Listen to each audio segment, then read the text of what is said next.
Hello and welcome to our broadcast on pregnancy and arthritis. My name is Grainne and I'm Chief Executive in Arthritis Ireland.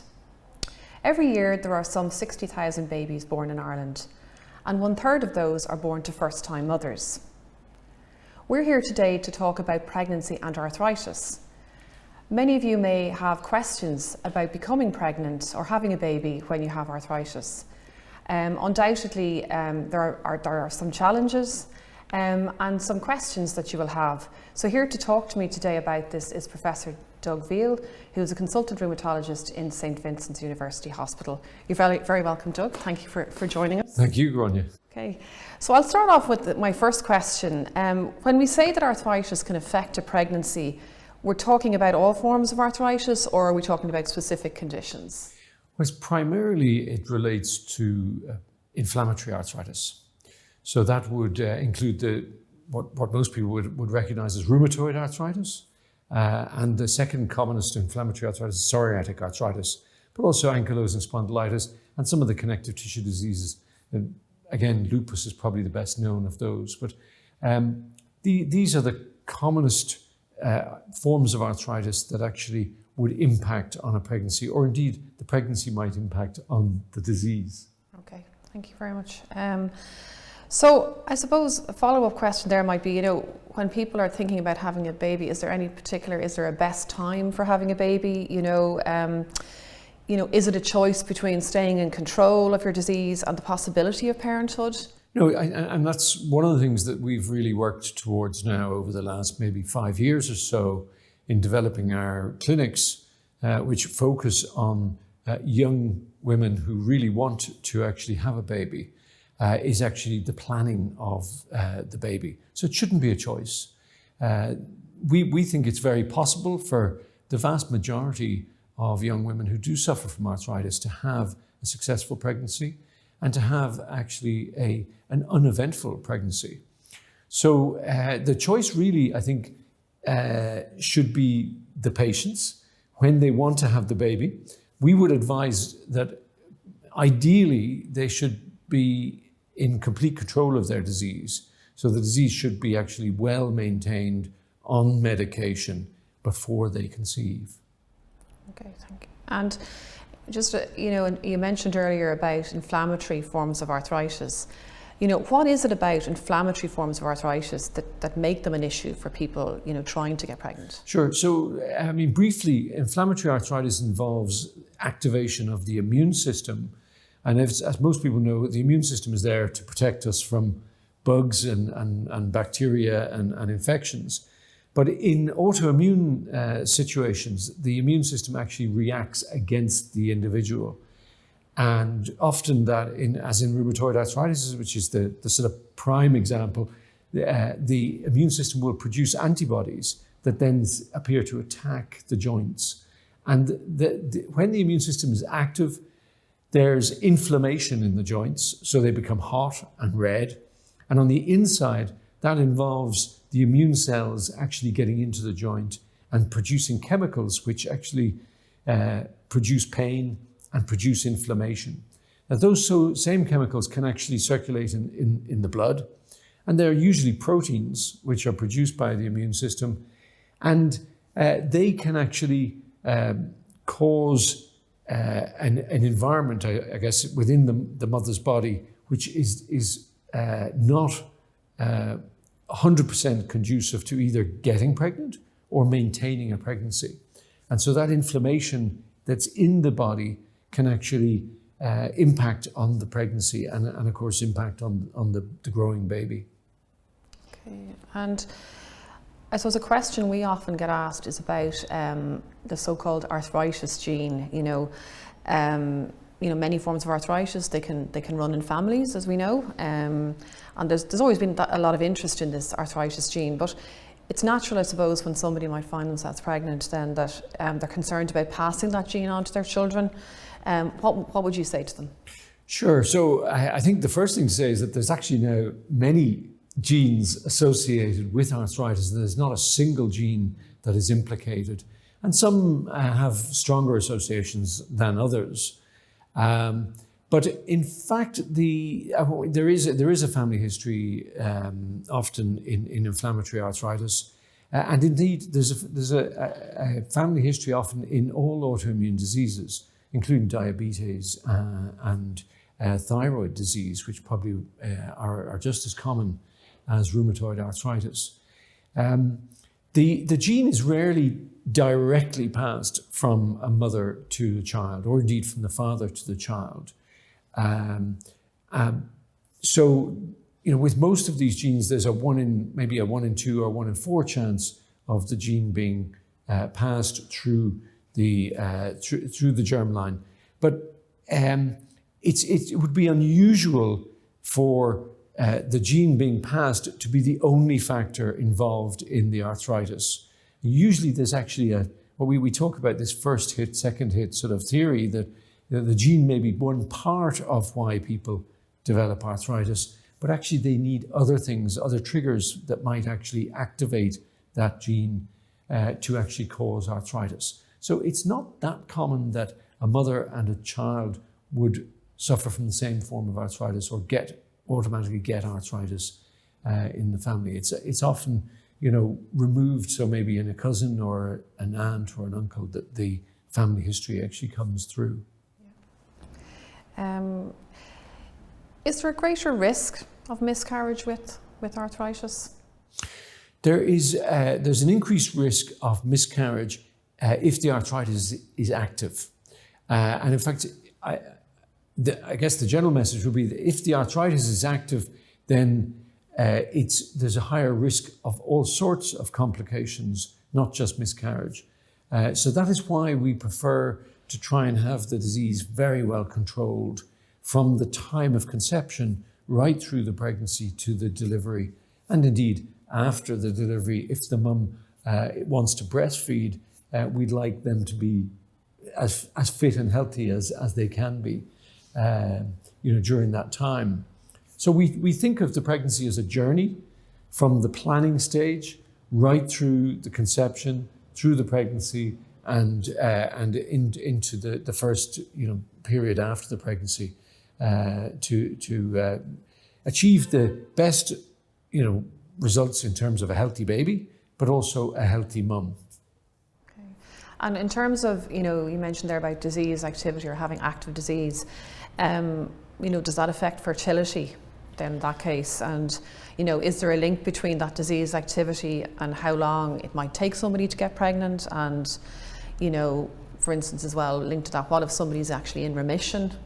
What are the factors at play there? So as I mentioned earlier, the problem with active disease is that there's inflammation in the mother's body.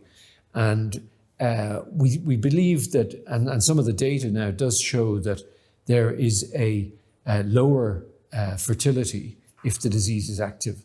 And while we can't measure that directly, what we can do is measure it indirectly so that we know that in the populations of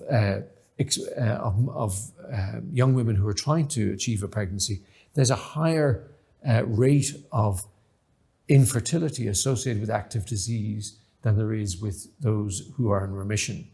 Now, that is a temporary thing, and it may, we believe that it is dependent on the inflammation. So if we get the inflammation under control, then there's no reason why the fertility can actually return to normal. A common topic in relation to pregnancy is things like taking supplements. Are there particular supplements that a person with arthritis might take at this time? Obviously we hear a lot about folic acid, but also what about things like iron, vitamin D? Yeah, so supplements are important to all expectant mums, and indeed the advice that we give in our clinic is that if actually from the time that they are actually planning their pregnancy and looking to conceive, that they would actually take folic acid on a daily basis. And that's not particularly for the arthritis, but folic acid it does prevent problems arising from the development of the nervous system in the baby. And so we've known that for many years now, that folic acid supplementation is very important. Now, patients with arthritis do take folic acid supplements sometimes when they're on specific treatments. But the dose that is actually required preconception and during the early stages of pregnancy is much higher than our patients would normally be used to. There are certain medications which we think are absolutely contraindicated when a mum is trying to get pregnant. And the most important one of those is called methotrexate. And that's the one that we usually supplement with folic acid. So yes, continue the folic acid supplementation, increase the dosage, but absolutely make sure that the methotrexate is stopped at least 3 months before you're planning to conceive. Sorry, you mentioned the other supplements that I should mention. That iron is often given, if the mum is in any way deficient in iron, and iron supplementation is actually very commonly given. But other than that, there's no specific supplementation that should be given to patients with arthritis who are embarking on a pregnancy. And we started to talk there a little bit about medications, and I mean, obviously most people with inflammatory arthritis will be on a medication, regime, some of which might be, biologic medications or disease-modifying agents. Just can you tell us a little bit more about the drugs? You mentioned methotrexate there, but are there other drugs that people should be stopping before getting pregnant? Sure. So one of the main reasons why rheumatologists actually started to work more closely with the maternity hospitals was because of the lack of information and the lack of knowledge, not only that mums had or dads had who were about to embark on a pregnancy, but actually a lack of knowledge shared between specialists about what drugs were safe and what drugs weren't safe. Now, we've known for some time that certain medications that have been around for a long time are actually relatively safe right through pregnancy. So that, and particularly for arthritis medications, that includes hydroxychloroquine, which is sometimes known as Plaquenil, Imuran, which is the generic name for Imuran is azathioprine, and also steroids. And all of these drugs have been around and used in the treatment of arthritis for perhaps the last 60, 70 years. And we know from the study of these medications that actually many of them are not transferred to the baby when the baby's in the uterus, in the womb. And so they're regarded as very safe during pregnancy. And so with the evidence that we have built up over the last 70 years, we're in a position to have that discussion with a mum. Now, some mums still don't want to take medication, and that's their choice, obviously. But we can at least give them the evidence, and then they're in a position to actually ask the relevant questions and make up their own mind. Now, in the last 20 years, of course, there's been an explosion of medications, primarily the biologic drugs, and these drugs are based. The drug itself is not a chemical, but it's a biologic. It's an antibody, and as I mentioned earlier, the immune system makes antibodies to actually protect us from infections. And that's a good thing. The antibodies that are generated for treatments actually are very specific medications. So they usually bind a particular molecule in the immune system, and then they block the inflammation that is produced by that molecule. So they are very specific to their target. They act on a single molecule, and they have an effect that is a good effect by reducing the inflammation. And because they're so specific, they have very few what we call off-target effects, so they don't affect other molecules or other cells in the body. And again, because they're very large molecules, they're large, usually proteins, they don't often transfer readily to the baby. Now, we've shown that in some studies have shown that actually there's a very small amount of the antibody transfers across the placenta to the baby during pregnancy. But certainly the data that has been gathered over the last 20 years would suggest that in most cases, there doesn't appear to be any risk of these monoclonal antibodies, these new biologic treatments, to the baby during the pregnancy. Okay, and that brings us to another important issue. What happens if it's the man who has arthritis and is taking medication? How does their arthritis or their medication affect their chances of becoming a dad? And do different medications affect a man's fertility differently? Yeah, so there's one particular medication that we don't use that often now, but certainly was developed in the sort of 1960s, 70s, and that is a drug called silazapyrin or sulfasalazine.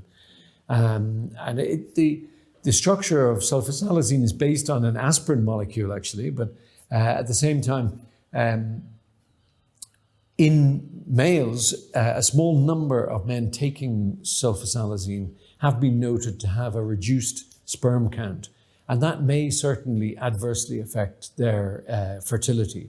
Now, again, it is a temporary phenomenon, so if the drug is stopped, then the sperm count does appear to rise in almost all of the cases, and those males do become fertile again.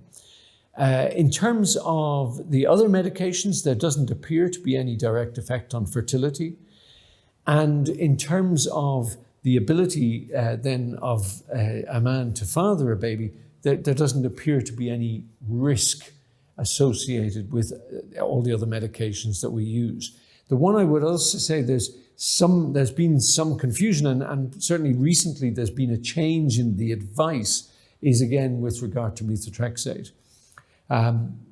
It was the dogma really to give the advice that methotrexate should be stopped in males who are trying to conceive up until about earlier this year, when data really came through to show that there was very little evidence to suggest that there was an adverse impact on the males. So that seems to be a different effect for methotrexate, that it definitely should be stopped in females considering conception, but it doesn't necessarily have to be stopped in males who are considering conception. Now, I should just add the caveat that if you look at the guidelines on the various websites, that the advice is still to stop the methotrexate for the males, but we're suggesting that advice is changed in light of the new evidence that has come online. So if patients want to get more information, obviously we can't go into every single medication that people might be on here, but if people want to learn more about their medications and what is suitable when they're thinking about getting pregnant, what would you suggest they do, or where would you suggest they go to get that information? Well, I think I'd recommend them go to the Arthritis Ireland website initially, because I think that a lot of the information on the Arthritis Ireland website is actually phrased in a very understandable language. I think after that, I think they should talk to their specialist, and certainly they could also discuss that with their specialist obstetrician or their gynecologist if they're in that planning phase. And I would advise people to actually get that information before they actually consider having, before they consider actually embarking on a pregnancy, rather than waiting until they are pregnant and then trying to find out. Yeah, so start early, have that conversation, do the research, gather the information.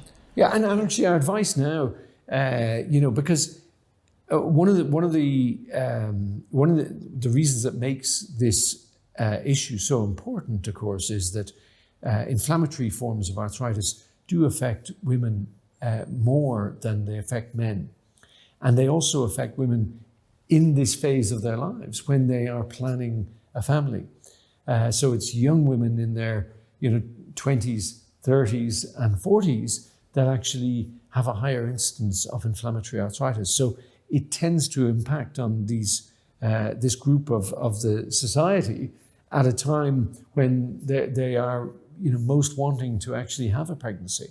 So we would suggest that from the initial diagnosis, that this discussion is part of the overall discussion about the disease and about the treatment and the impacts of the disease and the treatment on their lives. Just moving on now to, obviously during pregnancy, many women experience, aches, pains, fatigue. It's a fairly normal part of being pregnant. But how does arthritis, affect pregnancy? Can blood tests distinguish whether it's the pregnancy or the arthritis that's causing the symptoms?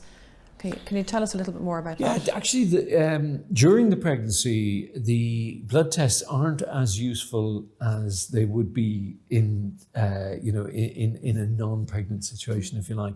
And the blood tests that we use in the routine clinics sometimes are not as useful to detect inflammation, and that's because some of these blood tests do become abnormal due to the pregnancy as well.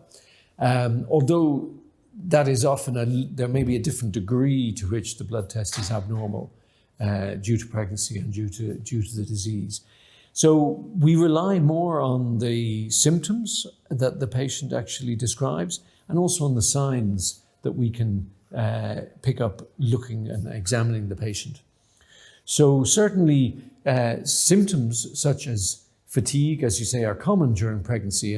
And so if it was an increase in fatigue, we'd like to look a little bit more closely into that and maybe think about symptoms and ask about symptoms such as joint swelling and joint tenderness and also stiffness. If the early morning stiffness that is relieved by exercise is a common symptom associated with inflammatory arthritis. And so we would ask about that during the pregnancy to see if that has changed. And so they're the main symptoms that we would focus on: the morning stiffness, the joint swelling, and the joint tenderness. And if they increase during the pregnancy, then we would say it's more likely that that's due to the arthritis than due to pregnancy. The aches and pains associated with pregnancy would be often more associated with specific areas in the body. So the lower back is one of the main areas where actually pain and stiffness often increases during pregnancy. And that's due to the ligaments often becoming a little bit looser. The ligaments actually become a little bit more flexible, and that's obviously to allow the baby to be delivered, so that when the baby's being delivered, the pelvis expands to allow the baby out. And so that can be associated with some pain and some symptoms, some aching. And of course, the actual weight of the baby as the pregnancy proceeds can actually put a greater strain on the lower back. And the other areas that pregnant mums often find symptoms is in the hands, but not usually in the joints of the fingers, but actually from compression of the carpal tunnel nerve, or the median nerve in the carpal tunnel. What we call carpal tunnel syndrome is a common symptom that increases due to increased fluid retention secondary to the pregnancy. And the symptoms there are increased in tingling or pins and needles in the fingers, often early in the morning time when the pressure is higher around the nerve. And that's just a compression of the nerve. It's a very simple mechanical problem actually that's associated with the pregnancy, but it can be very distressing because it can also cause some reduction in strength, which is temporary. So it does dissipate after the pregnancy? It does dissipate after the pregnancy, yeah, and almost invariably returns to normal, but occasionally will benefit from a steroid injection during the pregnancy around the nerve to release some of that pressure. So I guess when women become pregnant, and they start gathering information, one of the things they often read about is remission during pregnancy, and I'm sure that's a question you often get asked by your patients. How common is it to go into remission during pregnancy? Yeah, so as I say, now we try and time the pregnancy so that the mum is in remission before they conceive. But certainly there is this phenomenon which has been described, I guess, over the last 60, 70 years, that if the arthritis is active and the mum conceives, that the arthritis may actually go into remission. And that's a phenomenon that we certainly associate more with rheumatoid arthritis, although we have just actually looked at and have evidence now that it also occurs in psoriatic arthritis, which is the second commonest inflammatory arthritis that we see. So it is a phenomenon, and it is real, and it probably would occur in about 50% of cases where the arthritis is active, pregnancy is achieved, and the mum will actually see a slow but progressive reduction in the pain and the swelling and the inflammation associated with the arthritis. And all of the measures of arthritis that we see can be actually seen to reduce as the pregnancy progresses. And that's great news if it does occur. If it doesn't occur, then we would still advise that we look at some of the treatments, some of the medications that we know are safe, as I mentioned earlier on. And we would be less, I think, hesitant now to advise a mum who gets a flare in their arthritis or whose arthritis is very active to start on treatment. And the most important reasoning for that is that we believe if the mum is healthy throughout the pregnancy, then there's a better chance of the baby being healthy throughout the pregnancy. And so we often tell mums that, there's a higher chance of having a healthy baby if you're healthy and if your disease is in remission throughout the pregnancy. And that's really what we're trying to achieve in most of the maternity clinics now, that we are actually, working side by side with the obstetrician and the midwife and the arthritis specialist nurse to achieve this steady state, if you like, of remission throughout the pregnancy, before and throughout the journey. You mentioned rheumatoid and psoriatic arthritis there in terms of remission. What about ankylosing spondylitis? Yeah, so ankylosing spondylitis, certainly we don't have as much data on it in terms of going into remission, but I don't have any reason to believe that it would act any differently from rheumatoid or psoriatic arthritis. It would be most in terms of the symptoms, would be most associated with psoriatic arthritis, as they fall into the same sort of broad classification category. So I think that they probably behave in the same way, actually. And the data that we published just last year, actually, in the European journal, the Annals of Rheumatic Disease, showed that mums with psoriatic arthritis do go into remission during pregnancy, but they do have a higher rate of relapse or flare after the baby is born, usually around sort of 6 to 8 weeks after the baby is born. So we now advise those mums to pay particular attention to their symptoms around that time. And we schedule them now routinely for a review appointment in the rheumatology clinic at 6 to 8 weeks after the baby's born. Okay. Moving on to a different form of rheumatic disease. There might be people watching who have lupus, and we know that there is a higher risk of complications with this disease. But healthcare developments have meant that lupus patients have had successful pregnancies during quieter periods of their disease. What would you say to somebody with lupus who is planning a pregnancy? So I think lupus, it's more of a systemic disease, that it can affect lots of different organs within the body. And I think it's even more important for that reason that the mum's lupus is in remission before they conceive. And that's really, it's even more critical, if you like, for patients with lupus than it is for patients with inflammatory arthritis. So, and that's particularly important, I think, because of potential effect of lupus on the kidney, because also, as most people would know, that high blood pressure is a particular risk to the baby during pregnancy. And of course, high blood pressure can impact on the kidney as well. And so the absolutely critical thing for lupus patients is that their disease in remission when they conceive, and that their blood pressure is well controlled throughout the pregnancy to prevent any possible complications affecting the kidney. Thankfully, lupus isn't as common as rheumatoid arthritis or psoriatic arthritis, but we do see lots of mums who have other forms of connective tissue disease which are a little bit milder than lupus. And the one that I would single out for mention is Sjogren's syndrome. So Sjogren's syndrome is usually a mild form of connective tissue disease, but it's associated with a specific antibody. And we need to know whether that antibody is present before a pregnancy or during a pregnancy, because of course that is one example where the antibody does cross over the placenta and can cause a specific complication in the baby where it attacks the nerves in the heart, and that can cause a block, what's called heart block. So it blocks the conduction of the electrical impulse, which makes the heart beat.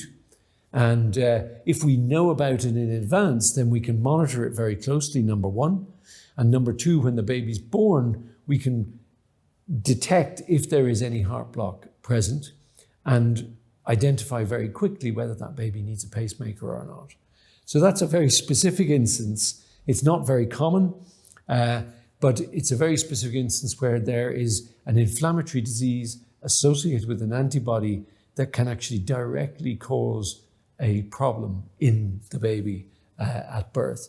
But if we can know about it in advance, then we can prevent any issues arising from that complication. Okay.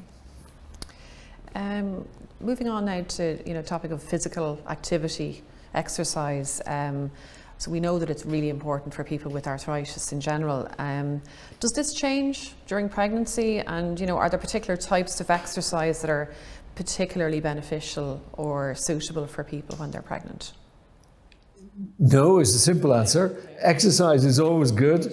I think, our general advice would be if a joint is actively inflamed, if it's swollen or painful, that you would avoid exercising it too much.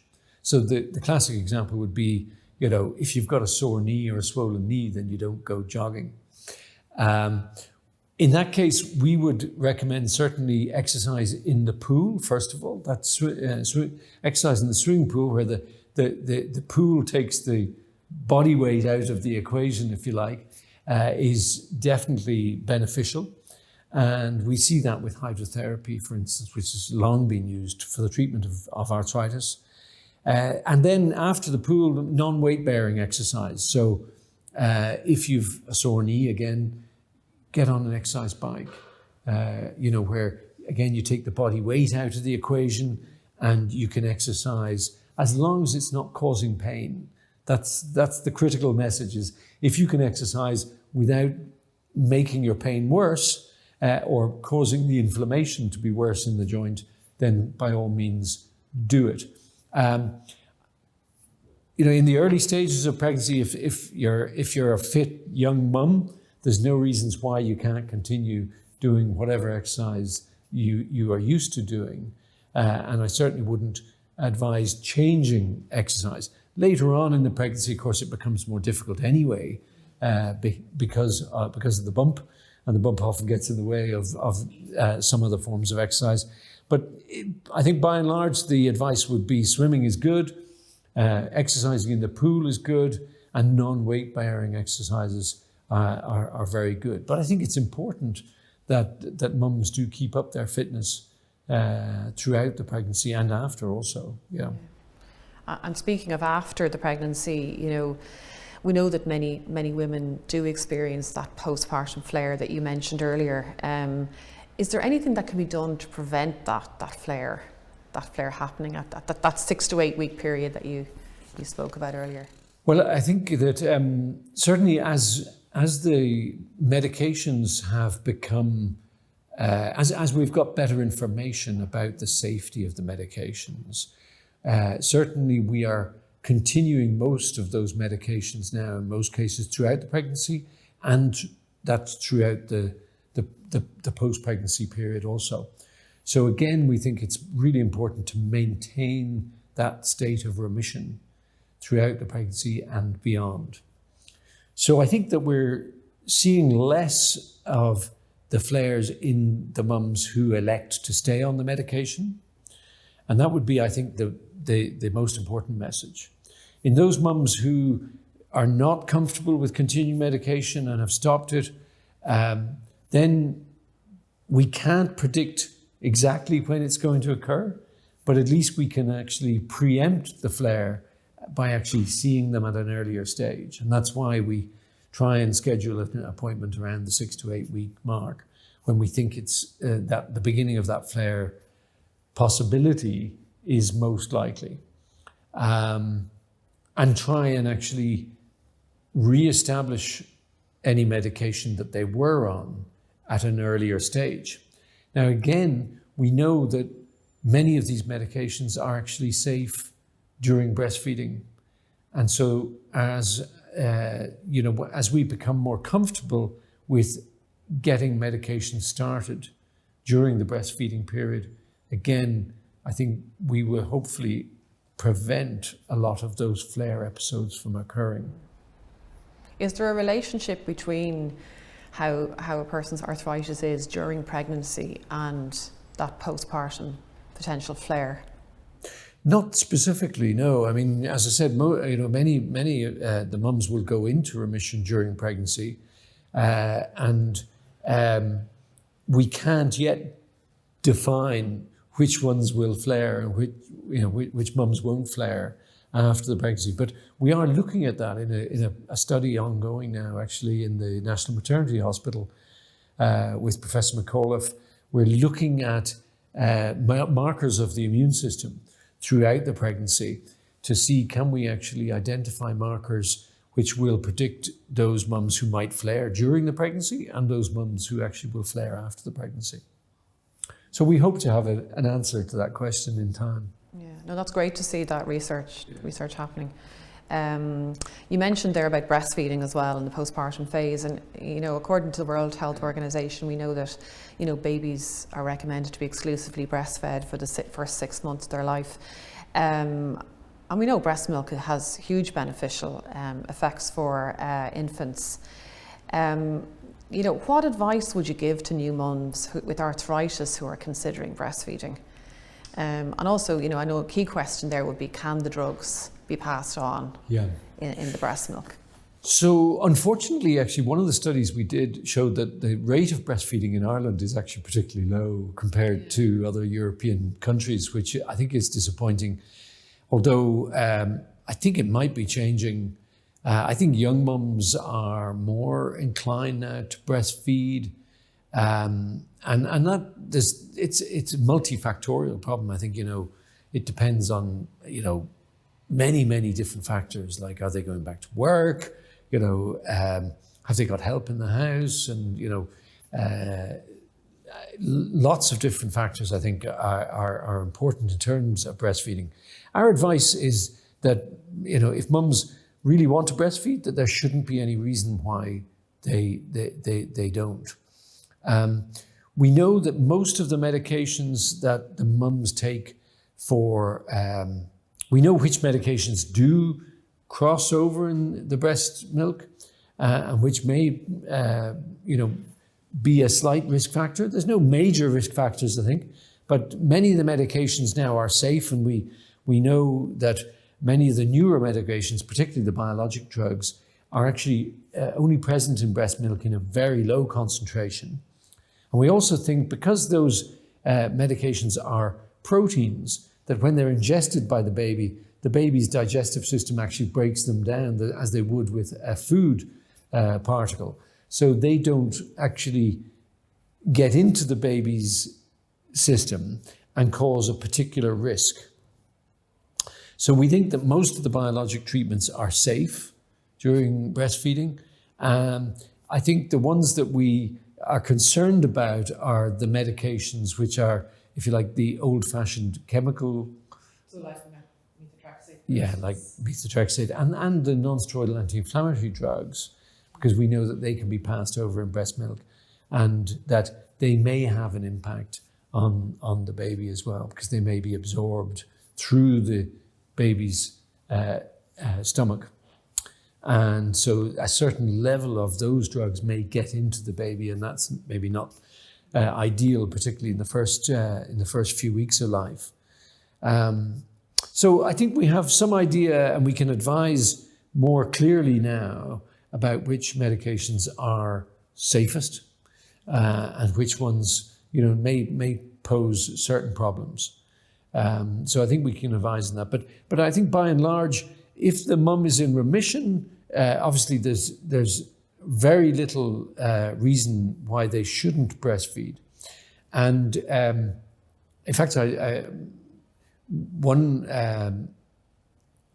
patient that comes to mind that we were particularly worried about was a young girl who had arthritis from a very young age. So she had juvenile rheumatoid arthritis and had significant disease affecting her hands. And we were worried that actually she may have, specific problems from a purely physical point of view of actually holding the baby, feeding the baby, and that percent. And so we were able to actually get an assessment done before the baby was born with our occupational therapists and our physiotherapists. And so we went through an assessment during the pregnancy and actually discovered that this mum had really no problems actually holding the baby or actually changing nappies, doing all the things that the mum needed to do when the baby was born. And so we were able to reassure them at a very early stage, before the baby was born, that actually they were very capable with the physical side of actually having a baby and holding the baby and all the things associated with breastfeeding and changing. So that might be an important thing for people as well who have, particular problems with maybe particular joints that, when they have a baby and they maybe plan to breastfeed, for instance, that they Absolutely. Again speak to their healthcare team within the clinic about that and maybe plan and Absolutely, we would advise that for those young mums who've been affected by arthritis at an early age, I think one message is that they can have a baby, because often they were coming in and asking us, could they actually get pregnant? Would the pregnancy be successful, and would they be able to cope with the baby after delivery? So the message, I think, is very much yes. In most cases, I think they can. But if they're worried about this, get an MDT, a multidisciplinary team assessment, get the physiotherapist and the occupational therapist involved at an early stage and reassure them through the assessment process that they will be able to cope with the baby when the baby comes along. So we've talked about lots of issues there. We've had lots of questions and the information has been just fantastic. Just a last question for you. What would be your key piece of advice that you'd give to somebody with arthritis when it comes to pregnancy or starting a family? So whether it's male or female. Yeah, so I think our key advice is to plan the process. Pregnancy is a journey.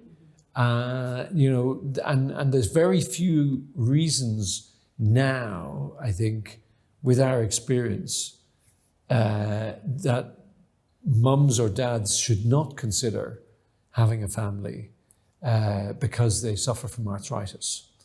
As long as they plan the experience from the earliest stage, make sure that their disease is as well controlled as it can be before they conceive, and that they get the right assessments, see the right specialists, and ask the right questions through the process.